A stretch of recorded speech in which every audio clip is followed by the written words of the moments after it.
Hello everyone, स्वागत है आप सबका जेपी पाठशाला 2.0 में। आशा करते हैं स्वस्थ होगे, मस्त होगे, बहुत ही सुंदर होगे और आने वाले सन 2027 के लिए अभी से ही तैयार हो रहे होंगे। तो उसी तैयारी को आपको सफल बनाने के लिए आपका जो बेटा चैनल है उसका नाम जेपी पाठशाला 2.0 है। ये निरंतर आपको लगातार कुछ न कुछ नया प्रयास कर रहा है और आपको आने वाले सन 2027 बोर्ड एग्जाम में कुछ ना कुछ ही नहीं बेटा, लगभग कहा जाए तो 100 में 100% दिलाने का वादा करता है। 100 में 100% बेटा तभी हो पाएगा जब आप किए गए होमवर्क के साथ, दिए गए होमवर्क के साथ आप भी अपना 100% देने का काम करोगे। आप 100% देने का काम करिए, मैं आपको वादा करता हूं बेटा, आपका भी 100% श्योर श्योर रहेगा। इसीलिए आपका जो जेपी पाठशाला 2.0 है बेटा, ये बनाया गया है। आपका जो जेपी पाठशाला 2.0 बेटा, ये कहा जाए तो आपके आने वाले लगभग कहा जाए तो कई कंपटीशन एग्जाम में पूछे गए प्रश्नों को भी सॉल्व करवाता है। लगभग कहा जाए क्लास 10 का ले लीजिए, क्लास 11 का ले लीजिए, क्लास 12 का भी ले लीजिए। आपके जगत सर हैं, सोनू सर हैं, राजन सर हैं, बहुत सारे सर हैं। तो आप जो कि आपको लगातार कुछ ना कुछ नया दिलाने का काम कर रहे हैं बेटा।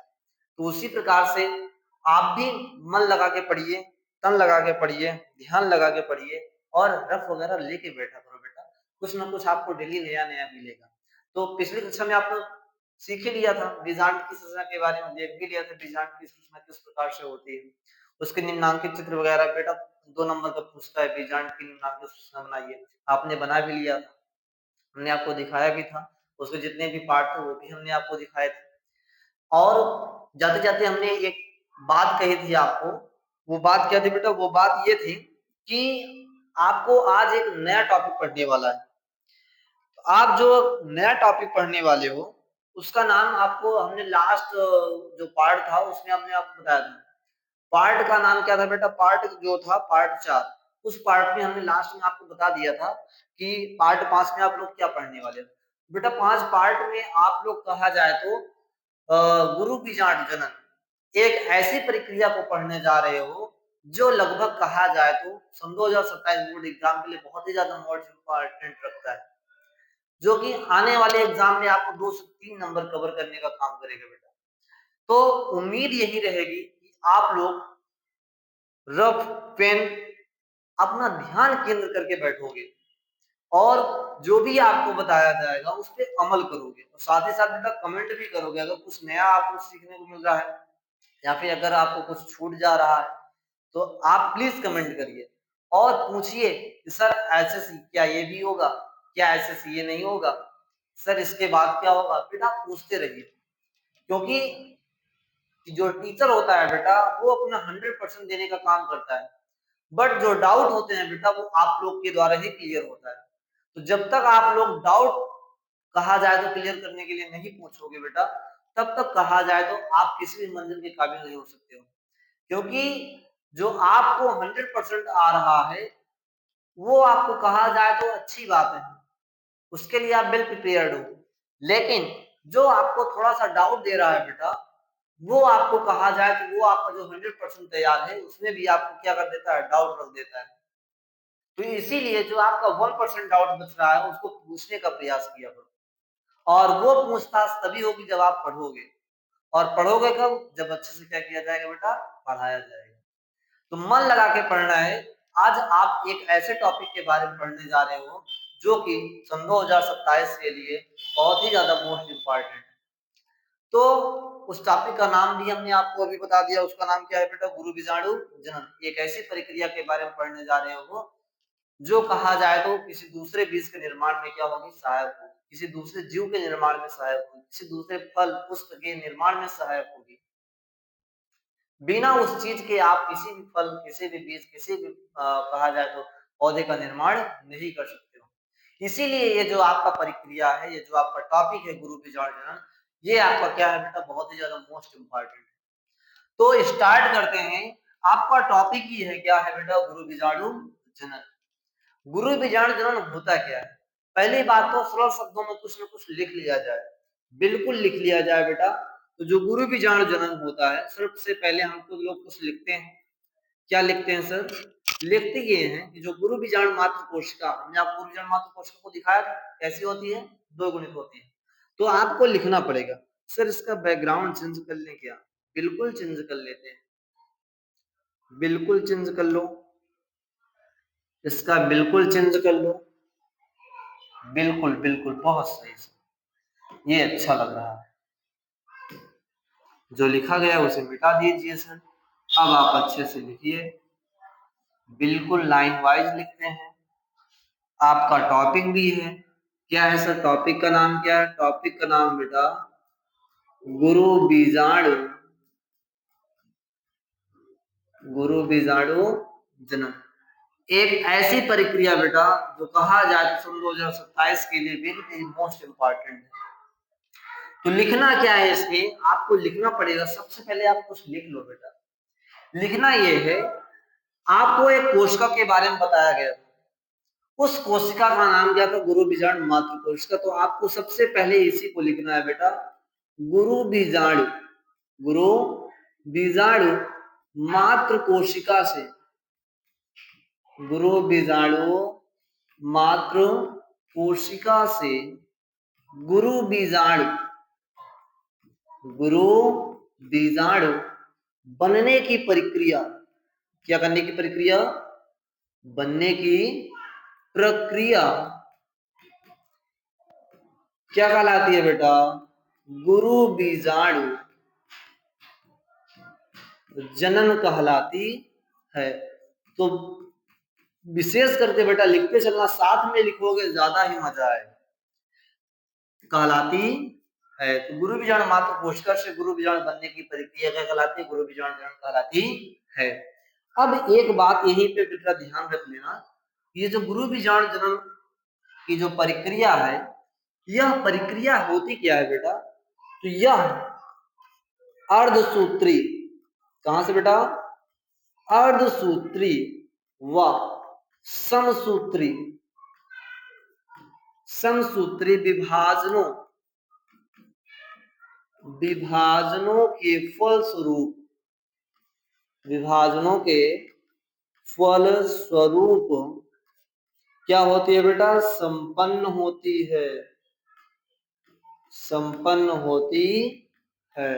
तो विशेष बात, इस बात को भी बेटा ध्यान रखना, विशेष बात में इंपॉर्टेंट लाइन में इस बात को ध्यान रखना कि जो गुरु बीजाणु जनन है बेटा, एक ऐसी प्रक्रिया है बेटा जो गुरु बीजाणु मात्र कोशिका से कहा जाए तो गुरु बीजाणु बनने की प्रक्रिया आपकी क्या है? गुरु बीजाणु जनन कहलाती है। साथ ही साथ यह अर्धसूत्री व समसूत्री विभाजनों के फलस्वरूप संपन्न होती है। और बड़ी बात बेटा, यहां पे आप इस बात को भी लिख सकते हो कि अर्धसूत्री विभाजन के दौरान, अर्धसूत्री विभाजन के दौरान, के दौरान कोशिकाओं का, किसका बेटा? कोशिकाओं का बंटवारा होता है। ये आपको लिखना पड़ेगा बेटा, क्या होता है? बंटवारा होता है, होता है। जबकि, जबकि समसूत्री, कौन सा बेटा डिवीजन? समसूत्री विभाजन के फलस्वरूप, विभाजन के फलस्वरूप केंद्रक का विभाजन होता है, केंद्रक का विभाजन होता है। तो इस बात का विशेष ध्यान रखना बेटा, अगर आपसे कोई कुछ पूछ रहा है, क्या पूछेगा बेटा? मैं तो सब लिखते चल रहा हूं ना, साथ में लिखो, ज्यादा अच्छा रहेगा। तो गुरु बीजाणु जनन, गुरु बीजाणु मात्र कोशिका से गुरु बीजाणु बनने की प्रक्रिया गुरु बीजाणु जनन कहलाती है। साथ ही साथ यह अर्धसूत्री समसूत्री विभाजन के फलस्वरूप संपन्न होती है। कौन संपन्न होता है बेटा? तो गुरु बीजाणु जनन। और साथ ही साथ अर्धसूत्री विभाजन के दौरान कोशिकाओं का बंटवारा होगा, और जब समसूत्री विभाजन के फलस्वरूप किसका बंटवारा होगा बेटा? केंद्रक का विभाजन होता है। तो इस बात को जब तक आप नोट कर ले रहे हो बेटा, अगर आप इसे नोट कर लिए, स्क्रीनशॉट लेना हो ले लो, हम नेक्स्ट चलते हैं। तो ये आपका हो गया केंद्रक का विभाजन हो गया। किस क्रिया के स्वरूप बेटा देखा गया, तो वो है समसूत्री। अर्धसूत्री के दौरान क्या होगा, आप अभी हमें आगे डिटेल करूंगा तो उसको आप बताना पड़ेगा। तो जब आप अर्धसूत्री करोगे तो कोशिकाएं बांटी जाएंगी, समसूत्री होगा तो क्या बांटा जाएगा, केंद्रक बांटा जाएगा। सर एक बार दिखा भी दीजिए। बिल्कुल। तो जैसा कि कहा जाए तो आपको कुछ दिखाया जाएगा। चलिए सर दिखाइए, हम आपको कुछ बताने जा रहे हैं। इसका नाम मैं कुछ रख दे रहा हूं, ये है गुरु बीजाणु मात्र कोशिका। मात्र कोशिका जो कि आपको बेटा दिख रहा है किस प्रकार से है, यह द्विगुणित है। कैसा है, तो ये सर द्विगुणित है। कैसा है, ये द्विगुणित है बेटा, द्विगुणित है। तो गुरु बीजाणु मात्र कोशिका से, अभी जस्ट पहले हमने आपको क्या बताया कि गुरु बीजाणु मात्र कोशिका से गुरु बीजाणु बनने की प्रक्रिया। ठीक है सर, चलिए गुरु बीजाणु बनाइए। तो गुरु बीजाणु मात्र कोशिका से गुरु बीजाणु बनने की प्रक्रिया, इस प्रक्रिया में आप क्या क्या देख रहे हो बेटा, यह प्रक्रिया जो है अर्धसूत्रीय समसूत्रीय विभाजन के फलस्वरूप संपन्न होती है। तो सर्वप्रथम इसमें क्या होगा, डिवीजन होगा। सर्वप्रथम क्या होगा, इसमें डिवीजन होगा। चलिए बेटा स्टार्ट करते हैं एक ऐसे डिवीजन को, एक ऐसी प्रक्रिया को जो आपको गुरु बीजाणु तक लेकर जाएगी। तो सर्वप्रथम क्या होता है बेटा, सर्वप्रथम अर्धसूत्री प्रथम होता है। बेटा जो अर्धसूत्री डिवीजन होता है ये भी दो प्रकार का होता है, एक तो प्रथम, दूसरा क्या होता है, सेकंड। तो जो अर्धसूत्री प्रथम होता है बेटा इसमें कोशिकाएं बढ़ती है। कोशिकाएं बढ़ गई बेटा, कोशिकाएं कितनी हो गई, दो हो गई। कितनी हो गई, दो हो गई। अब यहाँ पे फिर से डिवीजन हुआ। अब यहाँ पे क्या हो गया सर, अब इस बार हुआ अर्धसूत्री सेकंड। अर्धसूत्री सेकंड। तो जब इस बार अर्धसूत्री सेकंड होता है तो कहा जाए तो यहाँ पे चार कोशिकाएं बनती है। कितनी कोशिकाएं बनती है, चार। चार में बेटा कहा जाए तो तीन नष्ट होती है। तीन क्या हो जाएंगी, नष्ट हो जाती है। नष्ट क्यों होती है, क्योंकि उनका काम ही होता है बेटा कि ये क्या करती है, तीन तो नष्ट हो जाएंगे। इनका काम इसलिए है क्योंकि ये इनको सपोर्ट करने के लिए होते हैं। सपोर्ट देने के बाद इसमें से बेटा तीन ही नष्ट होगी, एक तो आपको ऑटोमेटिक बचना है। ठीक है, चाहे ये कर लो, चाहे इसमें से एक ही नष्ट होना है, तो तीन ही नष्ट होना है, एक आपको क्या हो जाएगी, बच जाएगी। जो बचेगी, जो बची है बेटा, ये कहा जाए तो आगे फिर जाकर डिवीजन करती है। ये आपकी क्या है, ये अगुणित कोशिका बनी है। अब ये जो अगुणित है इसमें क्या होगा, अभी आपने जस्ट पहले पढ़ा भी है कि आपने क्या देखा है कि अर्धसूत्री विभाजन के दौरान कोशिकाओं का विभाजन होगा और साथ ही साथ बेटा जबकि समसूत्री विभाजन के फलस्वरूप केंद्रक का विभाजन होगा। तो अभी केंद्रक नहीं बटे, इस बार क्या होगा, केंद्रक को बांटा जाएगा। किसको बांटा जाएगा, इस बार सर आप केंद्रक को बांटने वाले हैं। बिल्कुल, इस बार हम केंद्रक को बांटने वाले हैं। तो इस बार चलिए केंद्रक को बांटते हैं। इस बार क्या हुआ, कोशिका वही है बट केंद्रक क्या हो गए, बढ़ गए। कितने केंद्रक बने, चार केंद्रक बने। कितने केंद्रक बने, चार। किस विभाजन के फलस्वरूप, तो कहा जाए तो समसूत्री, समसूत्री प्रथम विभाजन के फलस्वरूप चार केंद्रक बने हैं और फिर से विभाजन हुआ, इसका नाम है समसूत्री सेकंड। इसके दौरान बेटा 8 केंद्रक बने। कितने केंद्रक, 8 केंद्रक बने हैं और दोनों ध्रुवों की ओर है। अब ये जो 8 केंद्रक हैं, यह संरचना बेटा परिपक्व नहीं मानी जाती है। तो सर क्या होता है, परिपक्व नहीं मानी जाएगी तो क्या होगा सर, मैं बता रहा हूं क्या होगा। ये जो संरचना है आगे चल के परिपक्व हो जाएगी। परिपक्व किस प्रकार से होगी, तो इसमें कहा जाए तो बेटा जो ऊपर 3 केंद्रक आपको दिख रहे हैं, ऊपर कितने केंद्रक दिख रहे हैं, 3। और सॉरी, ऊपर कितने केंद्रक दिख रहे हैं, 4। नीचे भी कितने, 4। तो 3 केंद्रक 3 कोशिकाएं बनती हैं। ऊपर 3 केंद्रक और 3 कोशिकाएं बन गई। नीचे बेटा क्या है, नीचे आपके 4 केंद्रक हैं। तो नीचे जबकि 2 केंद्रक, कितने केंद्रक, 2 केंद्रक 2 कोशिकाएं बनती है। साथ ही साथ एक कोशिका यहां पर भी बनती है लेकिन इसमें केंद्रक एक होता है, और साथ ही साथ एक कोशिका यहां पर भी है लेकिन इसमें केंद्रक कितने हैं बेटा, 2 है। यही आपका क्या है, इसी को क्या बोलते हैं, गुरु बीजाणु मात्र, इसी को क्या बोलते हैं बेटा, गुरु बीजाणु। क्या बोलेंगे, इसी को बोलते हैं गुरु बीजाणु। ये आपका गुरु बीजाणु है। अब ये जो गुरु बीजाणु है बेटा, इसमें आपको कुछ कोशिकाएं दिख रही हैं और बहुत सारे केंद्रक भी दिख रहे हैं। एक आपसे क्वेश्चन पुटअप किया जाता है कि आपका भ्रूण कोश किस प्रकार का होता है और साथ ही साथ आपका गुरु बीजाणु किस प्रकार से होता है। तो दोनों का आंसर एक ही है, दोनों का आंसर एक ही है। पहले इस बात को आप समझ लो, आपके पास गुरु बीजाणु मात्र कोशिका थी, इसमें डिवीजन स्टार्ट हुआ, इसमें विभाजन प्रारंभ हुआ। विभाजन का नाम था अर्धसूत्रीय प्रथम। अर्धसूत्रीय प्रथम के दौरान कहा जाए दो कोशिकाएं बनी, केंद्रक आपके वही है। अब कहा जाए अर्धसूत्रीय सेकंड हुआ, जिसमें कहा जाए बेटा चार केंद्र क्या वो चार कोशिकाएं बनी, चार में तीन नष्ट हो गई, एक क्या हो जाएगी, बच गई। जो ये कोशिका बची है बेटा, इसमें क्या हुआ, समसूत्री विभाजन स्टार्ट हुआ। जैसे ही समसूत्री विभाजन स्टार्ट हुआ, यहाँ पे केंद्रक बनने स्टार्ट हो गए, चार बने, चार से आठ बने। आठ के बाद देखा जाता है बेटा संरचना परिपक्व नहीं होती है, ये फलती फलती फूलती है, बढ़ती है। उसके बाद एक नई संरचना का रूप लेती है, जिसे आप लोग क्या बोलते हैं, गुरु बीजाणु। तो यहाँ से आपका टॉपिक स्टार्ट हुआ, गुरु बीजाणु मात्र कोशिका से गुरु बीजाणु बन गया। तो ये जो कोशिका आपको अभी द्विगुणित दिख रही थी बेटा, ये कहा जाए तो 7 कोशिका और 8 केंद्रक में बढ़ चुकी है। ये जो संरचना आपकी गुरु बीजाणु मात्र कोशिका थी, ये आपकी किस प्रकार हो गई, 7 cell and 8 nucleus. 7 cell 8 nucleus. तो बेटा 7 कोशिका और 8 केंद्रकों में बट गई कौन संरचना, ये जो गुरु बीजाणु मात्र कोशिका की जो संरचना थी बेटा, कहा जाए तो यह गुरु बीजाणु में बन गई। और आपका जो गुरु बीजाणु है, ये आपको दिख रहा है 7 सेल और 8 न्यूक्लियस है, अर्थात इसमें 7 कोशिकाएं और 8 केंद्रक हैं। आपका एक बहुत ही ज्यादा मोस्ट इंपॉर्टेंट क्वेश्चन होता है बेटा। मोस्ट इंपॉर्टेंट क्वेश्चन क्या है बेटा, कि मोस्ट इंपॉर्टेंट क्वेश्चन ये है कि भ्रूण कोश कैसा होता है, कैसा होता है।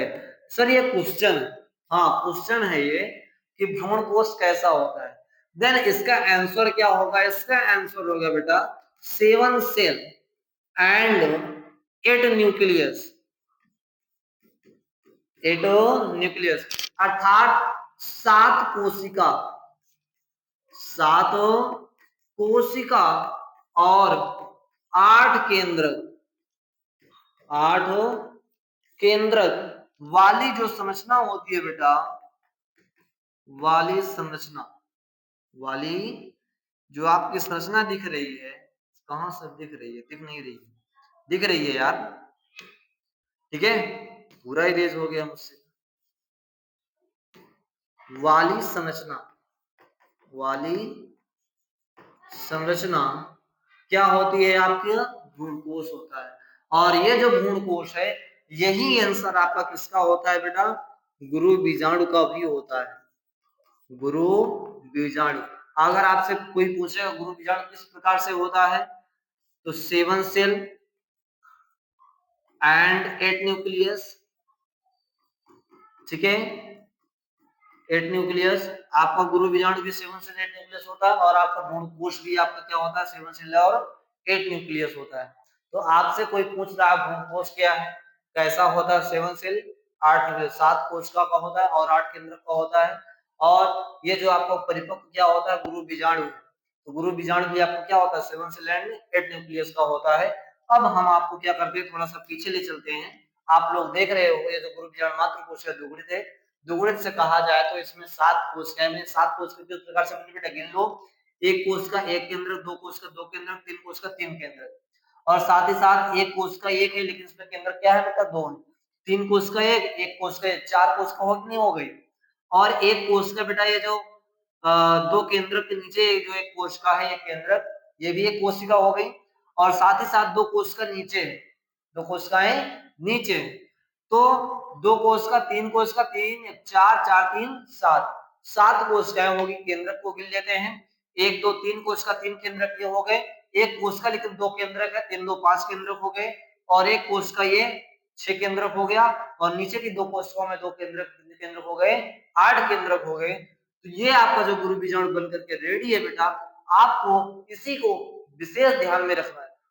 यही आपका आगे चल के कहा जाए तो निषेचन की प्रक्रिया में भाग लेता है, अर्थात एक नए बीज के निर्माण में क्या होता है? भाग लेता है। वीडियो को पूरा इन तक देखो बेटा, तब आपको कुछ न कुछ क्या होगा? रस मिलेगा। श्रृंगार रस नहीं मिलेगा, इसमें से आपको पढ़ाई के टॉपिक के रस मिलेंगे, और जो आपके बहुत ही ज्यादा क्या होंगे? मोस्ट इंपॉर्टेंट होंगे, जो आपको कहा जाए कॉम्पिटिटिव एग्जाम में भी क्या होंगे? सहायक होंगे। तो इसीलिए इसको इन तक देखना, इन तक देखोगे ज्यादा मजा आएगा। तो ये जो आपका है गुरु बीजाणु और आपका जो भ्रूणकोश है, ये सेम क्या होते हैं? एक ही जैसे होते हैं, अर्थात जो आपका गुरु बीजाणु और भ्रूणकोश ये दोनों क्या होंगे? सेम होंगे। 7 सेल एंड 8 न्यूक्लियस का होगा। सर ये जो कोशिकाएं और केंद्रक बनी हैं, इनके नाम लिख दीजिए। बिल्कुल लिख दे रहे हैं हम, आप इन सभी के नाम को लिख दे रहे हैं। हमने आपको क्वेश्चन भी नोट करवा दिया, भ्रूणकोश कैसा होता है, 1 नंबर का आपको क्वेश्चन भी हो गया। और अब आपको हम एक ऐसे टॉपिक के बारे में बताने जा रहे हैं जो आपका बना है। क्या बना है सर? आपने अभी अभी बनाया है सर, एक टॉपिक बनाया है। हाँ हमने बनाया तो है।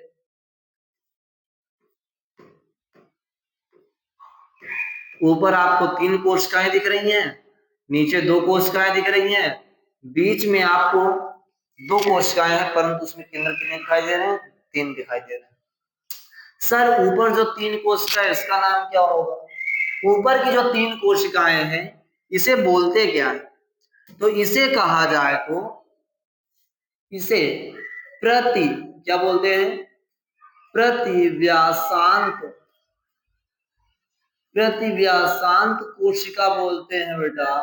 क्या बोलते हैं? प्रतिव्यासांत कोशिका बोलते हैं 3 कोशिका और 3 केंद्रक के समूह को। और नीचे के जो 2 कोशिकाएं 2 केंद्रक हैं, इसे बोलते हैं सहायक कोशिका। क्या बोलते हैं? सहायक कोशिका। और ये जो एक कोशिका एक केंद्रक है, इसका नाम क्या है? ये है बेटा अंड कोशिका। ये क्या है? ये है अंड कोशिका। ये जो कोशिका एक है सर, इसमें देखो केंद्रक 2 है, इसे क्या बोलते हैं? इसे बोलते हैं केंद्रक, केंद्रक, सॉरी इसे क्या बोलेंगे सर? इसे बोलेंगे, इसे बोलेंगे द्वितीयक। क्या बोलेंगे बेटा? द्वितीयक केंद्रक ध्रुवीय कोशिका। विशेष कोशिका है ये बेटा, ध्यान रखना। इसको मैं बार बार आपसे पूछूंगा और आपको बताना पड़ेगा कि कोशिका एक थी लेकिन उसमें केंद्रक कितने थे? 2 थे। उस कोशिका का नाम बताओ बेटा। तो उसका नाम क्या आपको बताना पड़ेगा? द्वितीयक केंद्रक ध्रुवीय कोशिका, जिसमें कहा जाए तो 2 कोशिकाएं हैं, ओ सॉरी 1 कोशिका, लेकिन केंद्रक आपको कितने दिखाई दे रहे हैं? 2। कोशिका 1 केंद्रक 2, उसे क्या बोलेंगे? द्वितीयक केंद्रक ध्रुवीय कोशिका। और एक अंड की कोशिका है, और कहा जाए तो एक सहायक कोशिका है आपके पास, एक प्रतिव्यासांत कोशिका है। इन सभी कोशिकाओं को बेटा मद्देनजर रखते हुए हम लोग क्या कर रहे हैं? आपको आगे कुछ न कुछ जोड़ करके बताएंगे। सर आप जोड़ेंगे कैसे? जोड़ना ये है बेटा, अब आपने पढ़ भी लिया है। क्या पढ़ लिया है? अगर हम थोड़ा सा बेटा रिवाइज करें, रिवाइज करने का मतलब ये है, आपने कहा जाए तो पुष्प में अभी तक क्या क्या पढ़ा? तो पुष्प में कहा जाए तो 2 भागों को आपने पढ़ लिया है। एक तो कहा जाए तो जायांग के बारे में पढ़ लिया है, और दूसरा आपने किसके बारे में पढ़ लिया है? पुंगम के बारे में पढ़ लिया है। तो जायांग में आपने क्या क्या पढ़ा है बेटा? जायांग में आपने वर्तिकाग्र के बारे में पढ़ लिया। क्या क्या पढ़ लिया? वर्तिकाग्र के बारे में पढ़ा आपने, वर्तिका के बारे में आपने पढ़ा, और साथ ही साथ अंडाशय। तो अंडाशय के अंदर आपने, अंडाशय तो नहीं पढ़ा है अभी पूर्ण रूप से, अंडाशय के अंदर एक पार्ट है जिसका, उसका नाम क्या है? बीजांड। तो बीजांड को आपने पढ़ लिया है। और ये जो बीजांड है बेटा, बीजांड के अंदर आपने क्या पढ़ा? बीजांड जो है बीज बनाएगा। बीजांड क्या बनाएगा? बीज बनाएगा। और अंडाशय क्या बनाएगा बेटा, फल बनाएगा। बात की बात है, हम बाद में बनाएंगे। बट बीजांड, बीजांड के अंदर आपको बहुत सारी चीजें दिख रही। बीजांड के अंदर आपने क्या पढ़ा, बीजांड के अंदर कहा जाए तो आपने भ्रूण कोश को पढ़ा। क्या पढ़ा, भ्रूण कोश को पढ़ा। जो आगे क्या बनाएगा बेटा, जो भ्रूण कोश है यही आपको क्या बनाएगा, भ्रूण बनाएगा। क्या बनाएगा, ये आपका भ्रूण बनाने में मदद करेगा। क्या करेगा, भ्रूण बनाने में मदद करेगा। साथ ही साथ भ्रूण कोश के साथ साथ बीजांड काय को भी पढ़ लिया है। गुरु बीजांड जनन की प्रक्रिया को आपने पढ़ लिया। और आपने क्या पढ़ा, आपने पढ़ा गुरु बीजाणु जनन। गुरु बीजाणु जनन के बारे में पढ़ लिया। गुरु बीजाणु जनन के बाद आपने पाया क्या, आपने पाया गुरु बीजाणु जनन। आपने क्या पाया, आपने पाया है गुरु बीजाणु को। किसको पाया है बेटा, गुरु बीजाणु को पाया है आपने। और ये जो आपका गुरु बीजाणु किस प्रकार का है, देख रहे हो किस प्रकार का है ये गुरु बीजाणु। ये आपका क्या है बेटा, ये है सर गुरु बीजाणु। क्या है, इसका नाम हमने क्या रखा, गुरु बीजाणु। तो ये है आपका गुरु बीजाणु। तो ये जो आपका गुरु बीजाणु बना है, आप कहा जाए तो इस प्रक्रिया में पढ़ लीजिए। अर्थात जायांग, वर्तिकाग्र, वर्तिका, अंडाशय, अंडाशय के अंदर बीजांड, बीजांड बीज बनाएगा, वो बाद में हम देखेंगे। लेकिन बीजांड के अंदर आपने भ्रूण कोश को पढ़ा, अर्थात गुरु बीजांड जनन को पढ़ा। और आपने क्या पाया, गुरु बीजांड को पाया। अर्थात ये जो गुरु बीजाणु है, ये जो आपका क्या है बेटा, गुरु बीजाणु है। आप यहाँ पे लिखना चाहो तो लिख भी सकते हो, इंपॉर्टेंट नोट डाल करके, कि मादा युग्मकोद्भिद, मादा युग्मकोद्भिद, मादा युग्मकोद्भिद, मादा युग्मकोद्भिद गुरु बीजाणु, गुरु बीजाणु होता है, होता है। ठीक है बेटा, तो मादा युग्मकोद्भिद कौन होता है, गुरु बीजाणु। या फिर आपको कभी कभी क्या मिलेगा, कहीं किसी किसी बुक में क्या मिलेगा, भ्रूण कोश। क्या मिलेगा, भ्रूण कोश। तो आप इस बात का भी विशेष ध्यान रखना कि मादा युग्मकोद्भिद गुरु बीजाणु होता है, या फिर क्या होता है, भ्रूण कोश। अर्थात भ्रूण कोश जो है आपका वो क्या है, गुरु बीजाणु। बेटा कहा जाए तो भ्रूण कोश के अंदर ही तो सब चीजें होती हैं, गुरु बीजाणु मात्र कोशिकाएं होती हैं। यही तो आगे चलकर डेवलप करके पूरा क्या कर लेते हैं, घेर लेती है। तो जो आपका भ्रूण कोश है वही आपको क्या, गुरु बीजाणु। तो गुरु बीजाणु जो है 7 सेल एंड 8 न्यूक्लियस, उसी प्रकार से आपका क्या है, भ्रूण कोश भी है। तो भ्रूण कोश जो है आपका 7 सेल एंड 8 न्यूक्लियस का, उसी प्रकार से आपका गुरु बीजाणु भी है 7 सेल एंड 8 न्यूक्लियस का। तो इसीलिए हमने आपको लिख दिया मादा युग्मकोद्भिद के रूप में क्या होता है, गुरु बीजाणु, अर्थात क्या होता है, भ्रूण कोश होता है। और आपके पास क्या है बेटा, एक विशेष संरचना है, उसका नाम क्या है, उसका नाम है सर, उसका नाम है नर युग्मकोद्भिद के रूप में, नर युग्मकोद्भिद के रूप में, के रूप में कौन होता है आपके पास, परागकण होता है, परागकण होता है। तो विशेष बात याद रखना बेटा, नर युग्मकोद्भिद के रूप में आपके पास परागकण होगा, और मादा युग्मकोद्भिद के रूप में आपके पास क्या होगा, भ्रूणकोश होता है, अर्थात क्या होगा, गुरु बीजाणु होगा। इस बात का विशेष ध्यान रखना बेटा, क्योंकि जो आपका नेक्स्ट टॉपिक रहेगा वहां पे आपको कहा जाए तो परागण की प्रक्रिया को पढ़ाया जाएगा। क्या पढ़ाया जाएगा सर, परागण की प्रक्रिया को पढ़ाया जाएगा। एक ऐसी प्रक्रिया जिसमें कहा जाए तो इनका और इनका दोनों का क्या होगा बेटा, मिलन होगा। दोनों का क्या होगा, मिलन होगा। मिलन तो कहा जाए तो मिलन की जो प्रक्रिया होगी उसका हम लोग एक नाम रखेंगे, उसका नाम क्या रखेंगे बेटा, निषेचन रखेंगे, फर्टिलाइजेशन रखेंगे, संलयन रखेंगे सर। क्या रखेंगे, संलयन भी रखेंगे। बट इनको जो मिलाने की प्रक्रिया है बेटा, उसका नाम क्या होगा, परागण होगा। ये दोनों तभी मिलेंगे बेटा जब इस प्रक्रिया को आपको गुजरना पड़ेगा। अर्थात आपको क्या गुजरना पड़ेगा, परागण के बारे में पढ़ना पड़ेगा, परागण के बारे में पढ़ना पड़ेगा।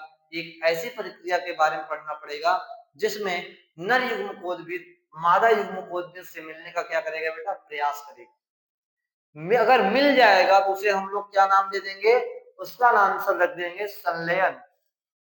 बिल्कुल बिल्कुल रख देना तुम। अगर तुम किसी से मिल रहे हो तो मतलब क्या कर रहे हो, संलिप हो रहे हो बेटा, मिल रहे हो, निषेचन कर रहे हो। नहीं नहीं ऐसा नहीं है, ठीक है। आप अगर अपने मित्र यार से क्या कर रहे हो, मिल रहे हो, उस प्रक्रिया का नाम क्या है बेटा, उसका नाम क्या है, संलयन। अच्छा सर संलयन है, बिल्कुल ठीक है। यार समझने की वाली बात है यार, तुम लोग अजीब बात कर लेते हो। तो मादा युग्मकोद्भिद गुरु बीजाणु होता है, और अर्थात क्या है, भ्रूणकोश है आपका, और नर युग्मकोद्भिद के रूप में क्या आपके पास परागकण होगा। इन दोनों को मिलाने की जो प्रक्रिया है, अर्थात इन दोनों को जो मिलाने की प्रक्रिया है उसका नाम क्या है, परागण। और मिलने की जो प्रक्रिया है उसका नाम क्या है, संलयन, अर्थात निषेचन है। तो नेक्स्ट पार्ट में आपको कहा जाए तो परागण के बारे में बताया जाएगा। किसके बारे में बताया जाएगा, परागण के बारे में बताया जाएगा। आशा करते हैं थोड़ा सा आपको रिवाइज करा देते हैं जो अभी आपने पढ़ लिया। अभी आपने क्या क्या पढ़ा है बेटा, गुरु बीजाणु जन्म के बारे में पढ़ा है, अर्थात गुरु बीजाणु मात्र कोशिका से गुरु बीजाणु बनने की जो प्रक्रिया गुरु बीजाणु जन्म कहलाएगी, ये जो अर्धसूत्री समसूत्री विभाजन के फलस्वरूप संपन्न होगी। साथ ही साथ आपको बताया गया कि अर्धसूत्री विभाजन के दौरान कोशिकाओं का बंटवारा होगा, और क्या होगा, समसूत्री विभाजन के दौरान इसका बंटवारा होगा, केंद्रक का बंटवारा होगा। ये आपने देख भी लिया, कोशिकाएं बट गई हैं, कोशिकाएं में 3 नष्ट हो गई, एक बची, एक जो बची है वो उसने क्या किया, समसूत्री विभाजन। समसूत्री विभाजन के दौरान इसमें क्या देखा कि 8 केंद्रक और 7 कोशिकाओं का क्या हुआ है बेटा, बनी है। अब ये जो 7 कोशिका और 8 केंद्रक बने हैं, इनका कुछ नाम है, इनका कुछ नाम है। क्या नाम है सर, इनका नाम है बेटा, देखो प्रतिव्यासांत कोशिका, जो ऊपर के 3 कोशिका 3 केंद्रक है प्रतिव्यासांत कोशिका, और एक कोशिका लेकिन केंद्रक 2 है, द्वितीय केंद्रक ध्रुवीय कोशिका हो गया। कोशिका एक केंद्रक भी है, अंड कोशिका हो गया, उसका नाम रखा गया है। और नीचे 2 कोशिका है तो और 2 केंद्रक भी है, उसका नाम क्या है, सहायक कोशिका। ये तीनों प्रकार की कोशिका, तीनों प्रकार कौन कौन सी, चारों प्रकार की जो कोशिका है बेटा, प्रतिव्यासांत कोशिका, द्वितीय केंद्रक कोशिका, अंड कोशिका और सहायक कोशिका, ये आपको कहा जाए तो निषेचन की प्रक्रिया में दिखेंगे। कहाँ पे दिखेंगी, ये आपको निषेचन की प्रक्रिया में दिखने वाली है। अर्थात निषेचन से भी पढ़ने से पहले आपको पहली बात तो इसको, और कहा जाए तो नर युग्मकोद्भिद को मिलाने का क्या करना पड़ेगा, प्रयास करना पड़ेगा। और उसी प्रयास का नाम क्या होगा बेटा, उसी प्रयास का नाम होगा परागण। उस प्रयास का नाम क्या होगा, उसका नाम होगा परागण। तो आपको परागण का इंतजार करना पड़ेगा। पुष्प के बारे में जाएंगे, वर्तिका वर्तिका अंडाशय बीजांड फल बीज, ये सब आपने पढ़ लिया बेटा। पुंगम में आपने परागण के बारे में पढ़ लिया, परागण किस प्रकार से बना था, उस प्रक्रिया का नाम क्या था, गुरु बीजाणु जनन था। वो लघु बीजाणु जनन था, लघु बीजाणु मात्र कोशिका से लघु बीजाणु बना था, अर्थात परागण का चतुष्टक प्राप्त हुआ था। तो आपने नर युग्मकोद्भिद के रूप में क्या पाया था, परागण पाया था। उसी प्रकार से मादा युग्मकोद्भिद के रूप में आपने क्या पाया है, गुरु बीजाणु को पाया है, अर्थात भ्रूणपोष को पाया है। तो जब इनको मिलाने का प्रयास किया जाएगा तो प्रयास का नाम क्या होगा, परागण। और जब मिल जाएंगे देन उसका नाम क्या होगा बेटा, उसका नाम होगा संलयन। क्या होगा, संलयन, अर्थात उसका नाम होगा निषेचन। तो मादा युग्मकोद्भिद गुरु बीजाणु होगा, अर्थात वो भ्रूणपोष है आपका। नर युग्मकोद्भिद के रूप में आपके पास क्या होगा, परागण होगा, पराग कण होगा। लेकिन जब इन दोनों को मिलाया जाएगा तो जो मिलाने की प्रक्रिया होगी बेटा, उसका नाम क्या होगा, परागण। और जब मिलेंगे उसका नाम क्या होगा, संलयन। तो आपको नेक्स्ट पार्ट में कहा जाए तो आपको बेटा पढ़ना है परागण। क्या पढ़ना है, परागण। इंतजार नहीं करना पड़ेगा, आप नेक्स्ट पार्ट जाके देखिए, आपको वहां पे मिलेगा। क्या मिलेगा, परागण की प्रक्रिया। मन लगा के ध्यान से देखना, किसी भी वीडियो को बेटा एंड तक देखो, तभी आपको रिजल्ट आएगा, नजर आएगा और आनंद भी आएगा। धन्यवाद।